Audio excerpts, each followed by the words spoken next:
I'm Amanda, and welcome back to Amanda's Cozy Corner. Today, I've gone through my entire bookshelf. It is empty. All of my TBR books are here. You can't even see the bottom of the pile. You can see a little bit of the pile right now.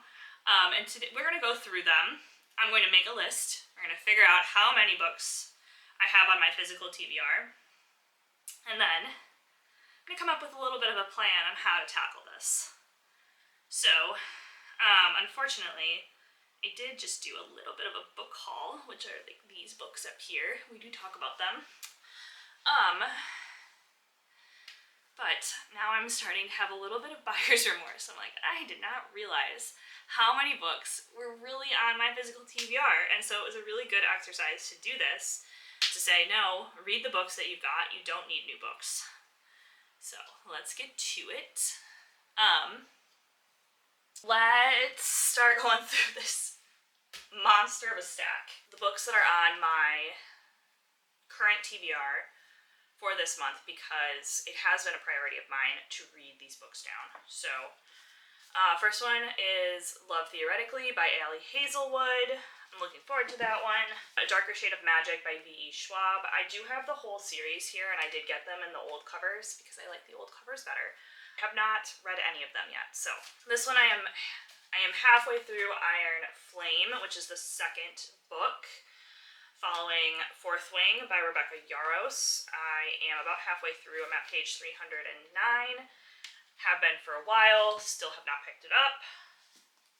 This is one I've been really looking forward to.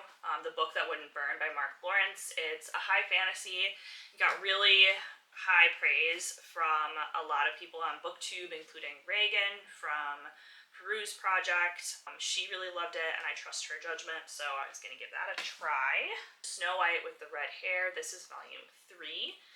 This is an anime, and it's really cute. I really love it. Okay, this one is also from this month. The Serpent and the Wings of Night. I think I read the first page, so I don't know anything yet, but it is by Carissa Broadbent. She is of BookTok, Kindle Unlimited fame. A lot of her books are still free to read if you have a Kindle Unlimited subscription, so highly recommend. A Heart So Fierce and Broken by Bridget Kemmerer.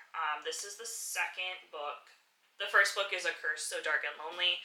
These came out ages ago, and I came across the first one through BookTok. It was recommended. It is very YA, Beauty and the Beast retelling. Neverwhere by Neil Gaiman. I tried to start reading this when I was in college, and I just never got into it. I also grabbed Funny Story by Emily Henry. This is a new release. It's probably going to do a new release video sometime soon. I love Emily Henry's work. When Life Gives You Lululemons. This is by Lauren Weisberger, who is also the person who wrote The Devil Wears Prada. I have not read The Devil Wears Prada. They had it on the shelf, but honestly, when I see the movie, I don't know that I don't really want to read the book. This is not a movie yet, but I've heard it described by a couple other people on BookTok as the Real Housewives, a Real Housewives-esque book. Unfortunately Yours by Tessa Bailey. This follows Secretly Yours, also by Tessa Bailey. It is a romance, a standalone romance series set in Napa Valley and surrounds romances on vineyards and things like that. And this romance follows two of the side characters in the first book, who I absolutely adored. You could tell that the second book was going to be about them because of the chemistry and the spark that they had, and I'm here for it. This one is Red Rising. This again is all over social media. People have really highly talked this one up. Next one is A Demon's Guide to Wooing a Witch by Sarah Hawley. I have read and I liked her first book, which was Witch's Guide to Fake Dating a Demon. It was very cute. If you're looking for cozy, paranormal, Halloween-y romance, The House Across the Lake by Riley Sager thriller. I liked Riley Sager's other book of The Only One Left. So I picked this up. We are probably going to be spending a lot of time at a cabin up in northern Wisconsin, and I feel like that could be a fun little summer weekend read. Next is Bride by Ali Hazelwood, a semi-new release. It's been out for a bit now, but I am just now getting around to it. Leigh Bardugo's The Familiar. Again, this has been all over BookTube. Very excited that I picked up one of the ones with the sprayed edges, and these, like, the end pages with the pomegranates are just beautiful. The Final Gambit by Jennifer Lynn Barnes. I am obsessed with the Inheritance games, or the Inheritance Cycle series. I cannot wait to finally catch up. I know I have a couple books left to go before I finally catch up, but I'm probably going to bump this to the top because I just enjoy it so much. Next, we can go into the books where I have put a little mental timer on these, that eventually, if I do not read them by the end of the year, I am 100% unhauling them. They have sat on my shelf for so long that at this point, if I'm not interested in them, they maybe should not be staying there, you know? Okay, well, this one, unhaul already. I just have a second copy. I'm very excited about it. This is Anne McCaffrey's All the Wares of Pern. This is book 5 or 6 in that series. It's a ways in. But I love it. This is like the book that got me into, or the series I should say, that got me into like dragons and fantasy. Her works are often categorized in the sci-fi section, but if you liked Fourth Wing but you want a more adult version, Anne McCaffrey's Dragon Riders of Pern series is amazing. It is an older work, so there are some like caveats there, but I think she does a phenomenal job of writing women characters in a time when women characters were often not given a lot of respect, credit, or like just agency. And I love the way that Anne McCaffrey writes her female characters as being flawed, as being vicious, as being ambitious, as, you know, being willing to like break the mold. And that resonated with me when I was a kid and reading these books. So I stand no slander against my girl Anne McCaffrey. The next two are two Nora Roberts books, Morgan's Cross and Irish Hearts. A friend of a friend talked me into these while we were book shopping. She absolutely loves them. I have never read a Nora Roberts book, I don't think, and every time I like go to read a romance, I don't necessarily gravitate towards historical romance so much anymore. So I just don't know if it's worth it to keep these. This one is The Ancient One by T.A. Barron. I believe this was a blind date with a book. I held on to it for so long because every time I read the synopsis it sounds interesting, and then I just never read it.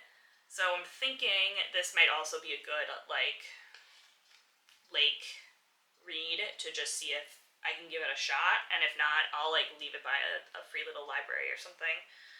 Up there, as I said, Leigh Bardugo's Grishaverse series. I did buy the box set, assuming, because I had read the synopsis and I was like, yes, perfect, fits my vibes. I'll be honest, I got to the end of Shadow and Bone and I got so pissed off by the ending that I did not want to like continue. I don't know. There was just some of these characters just annoyed the crap out of me so badly that I was just not into it at all. Which made me like really turned off of Leigh Bardugo for a long time. And then I read Ninth House and I felt like I'm in love. Like the Leigh Bardugo's writing is impeccable, but like the Grishaverse just did not vibe with me. Same thing with The Folk of the Air by Holly Black. I read the first one, The Cruel Prince, and I think what's led me astray on this one was that it was so heavily billed as like fantasy romance that when you read the first book, there's almost no romance. You know what I mean? Like there's high court fae politics and political maneuvering, and like I picked it up expecting something completely different, and I think that that just totally turned me off of this series.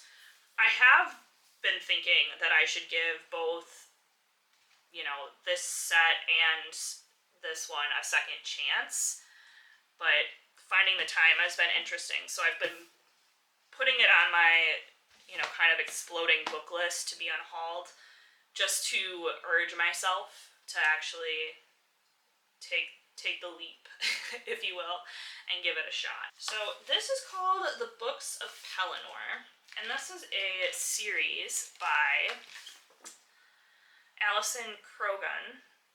This is the first one, the naming. I'm a little annoyed that I could only find the paperback, but I found the hardcover versions of all the other ones. Here's the thing. I read the first 3 books of this series when I was much younger. And even at that time, there's a lot of really problematic things happening in these books. But I loved them anyway. I thought it was such an interesting, like, chosen one, change the world story, from what I remember. But our main character is a bit messed up for good reason. And she annoys me sometimes because she's not a good person. So that's why I was like, when I found these as an adult, maybe I would like that a little bit more, because I can appreciate some of those decisions a bit more than I could when I was much, like, a teenager and much more naive, you know? That said, what I remember is that later on in this series, the books move away from our initial female main character and follow her brother for an entire book instead. And if I'm being honest, the brother was just never very interesting. So that's where I was just like, I don't want to read or learn about what he's doing. I don't care. And then I stopped. More books from my childhood. These I scrounged up from my parents' house. So the first is Nobody's Princess by Esther Friesner. This is a young adult retelling of Helen of Troy and sort of her journey, and it gives her a little bit more agency than just being like a woman that the gods fight over. The next is the Fallen Kingdom series, books 1 through 3. I believe that there is more, and I only have the first 3. I did sort of start scrounging these up at Half Price Books because I wanted to do like a reread of, or like a video where I reread all of my old like favorite series growing up. And then I realized that, like, at best I read the first 2 books and I never read the rest of this series, so that would be kind of an interesting thing. I'm gonna have to completely restart this one, but Brandon Sanderson's The Way of Kings. I have quite literally been reading this book for 10 years and I am only on page 600 out of, at least in my printing, like 1,200 pages. So I'm about halfway through. I do not remember anything about this one. And honestly, I'm starting to think that maybe this is like the mass market paperback is just not the way to read this book. I've seen on other people's shelves that there are much larger print versions, and I think that would be an easier way to consume this story because, I mean, look at how tiny this print is, and I have to like reread these pages continuously. This book is also so messed up because the amount of like poolside reading that's been done with it is absolutely insane. Ink and Bone by Rachel Caine. I gave up a bit of the way into the book. This is a like school grade, like if the Library of Alexandria didn't burn down and instead became this all-powerful like agency that controls all of the knowledge across the world. It's really interesting. I just don't know why I didn't vibe with it. Same thing with The Ballad of Never After by Stephanie Garber. This is book 2, following Once Upon a Broken Heart. I also have book 3 over here, A Curse for True Love. So I'm halfway through book 2, have to read book 3. Book 1 is done. I keep series together because it's just easier to keep track that way. And Atomic Habits, I read this a couple pages a night just to keep up with it, so I'm getting there. This is one that I should probably move up on my TBR, Romantic Comedy by Curtis Sittenfeld. This was lent to me by a friend from work, so I should probably read it and return it to her. I've been sitting on it for longer than I care to admit. In the Weeds by B.K. Borison. I also own Love Light Farms. I've lent it to my mom. She writes really cute romances. I loved Love Light Farms. It was such a cute, like, Christmassy, Hallmarky type book. And this is set in a different season with a different couple. Happy Place by Emily Henry. I'm sure you've seen this all over social media. People We Meet on Vacation by Emily Henry. Bailey, Too Wild to Tame. This is a older book of hers. I'll be honest, I bought it just because I think that's a Westie on the cover. I have what I believe is all or most of the Outlander series by Diana Gabaldon? I don't know. These are my mom's books. I scrounged them up from the book bin under my bed where lots of books are stored and stole them, so I have to return them eventually. This is book 2, Paper and Fire of Ink and Bone. The rest of my V.E. Schwab books, so I have Vicious, which is the first book in the next series, A Gathering of Shadows, and A Conjuring of Light, which are part of the Darker Shade of Magic series. Blood and Honey is book 2, following Serpent and Dove by Shelby Mahurin. Leigh Bardugo, Six of Crows. This is set in the Grishaverse, which we've discussed.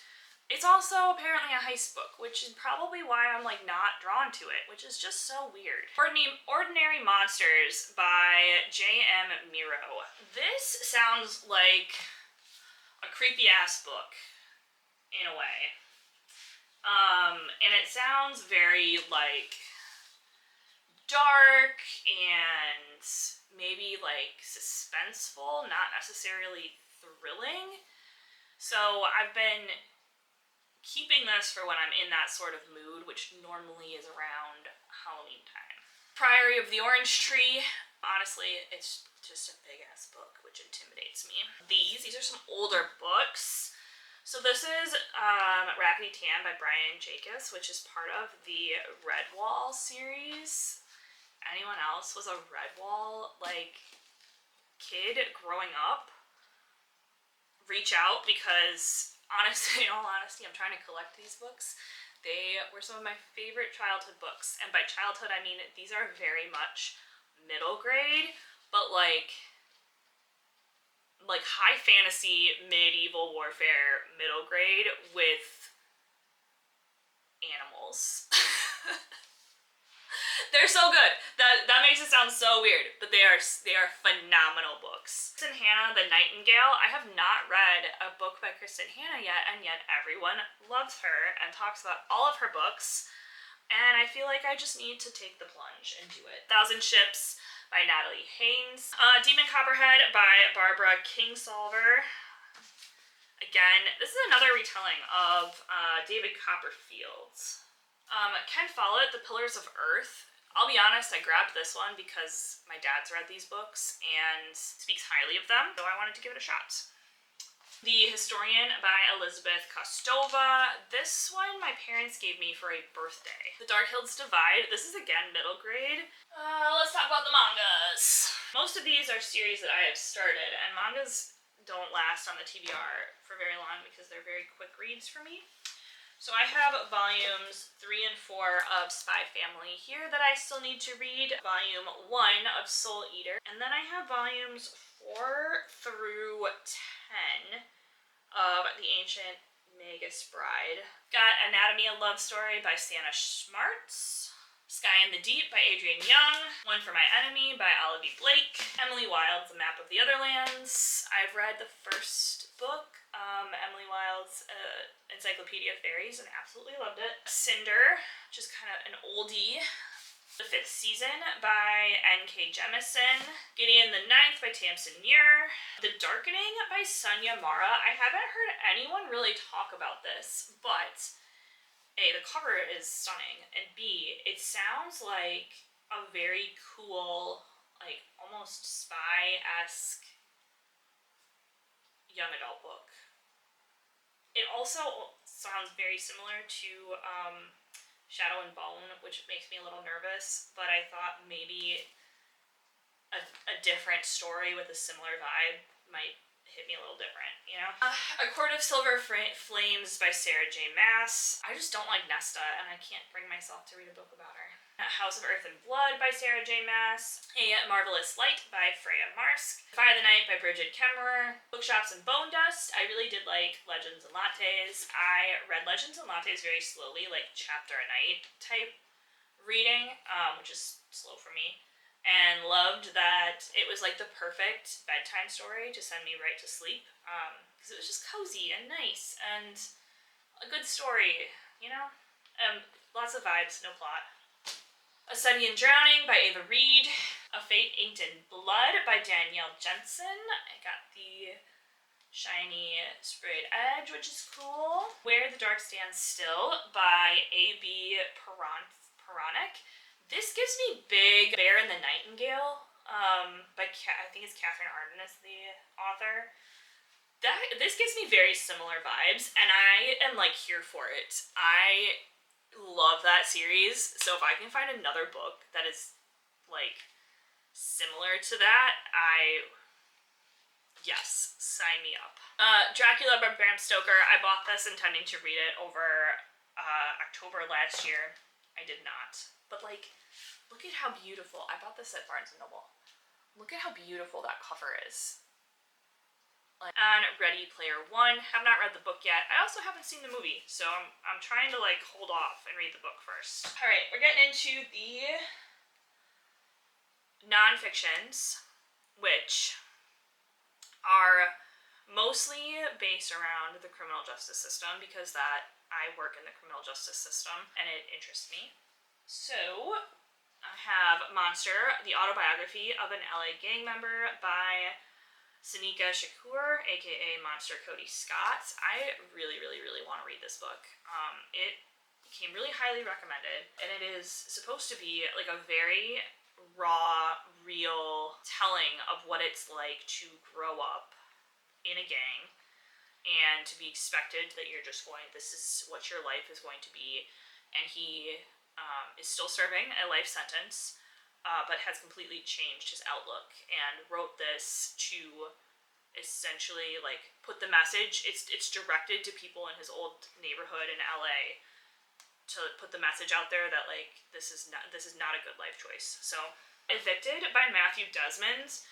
This is a book all about how poverty is criminalized and how disruptive evictions and losing your house can actually be. Once you reach that point, it is almost impossible to get your feet back under you without some sort of help or assistance from family, from friends, from, you know, the community that you live in. And if you don't have those things, like, you're not going to be able to just pull yourself up by your bootstraps. Just Mercy by Bryan Stevenson. I've read most of this book. Bryan Stevenson is a attorney who works in the South. He primarily takes death penalty cases and litigates them, and this is him retelling some of those stories. So again, The Feminine Sixth, Women for the Defense. This is a collection of stories about being a female defense lawyer. Torn Apart by Dorothy Roberts.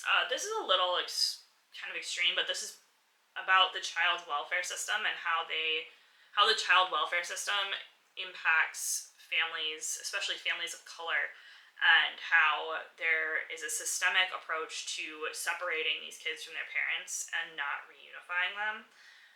So I think the whole point of this book is to like advocate for the abolishment of the child welfare system.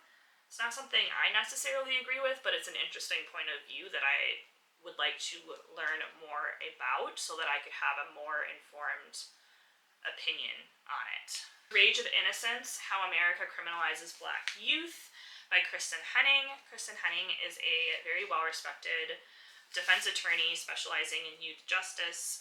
She works with the Galt Center at Georgetown. Wrote this book about her experiences representing kids in DC. A little bit more fun, Notorious RBG, The Life and Times of Ruth Bader Ginsburg. This is sort of a coffee table book, sort of a autobiography, but I just remember these two girls, women I should say, actually met with RBG, and like when this book came out, it was an internet sensation because they were doing a lot of interviews and stuff with her to write this book. Hidden Figures, by Margot Lee Shetterly. This is the story of the Black women computers in the 1960s space program. There's an amazing movie out. I have not read the book yet. I'm a bit of the way in, but basically this follows the story of three of these women who were mathematicians for NASA back in the 60s, and the obstacles that they had to face and overcome. Until We Reckon, Violence, Mass Incarceration, and Road to Repair by Danielle Sered. This is about the American prison system and how we think about punishment and rehabilitation. So I believe this book really focuses on the benefits of restorative justice, which is where the offender and either the victim or a proxy for the victim work together to help the offender understand the impact of their crime, and hopefully help them rehabilitate and see from the point of view of the person who was affected so that they don't take those same actions again. And Redeeming Justice by Jarrett Adams. Jarrett Adams his byline is "From defendant to defender, my fight for equity on both sides of a broken system." So he is somebody who has been convicted of a crime in the past, went to law school, and is now a defense attorney. And he is talking about his experiences and advocating for reform in a meaningful way to help people like him sort of transition from being the offender to being productive members of society and reintegrating and sort of not having that stigma follow them for the rest of their life. All right. With that is my whole TBR. Hey guys, editing Amanda here. I have finally finished tallying up those books, and the final number is, it is 94 books. And honestly, I'm just glad that it's not a little bit higher. It very well could have been. And in fact, if I had not been as dedicated as I have been to reading off my TBR for the last couple of months, then that number definitely would have been well over 100. So needless to say, we're going on a little bit of a book buying ban, which is fine, very expected, and honestly very needed. So, time to cut back to the beginning of the video with my little book for it. Alright guys, we are back. This is the end of the video.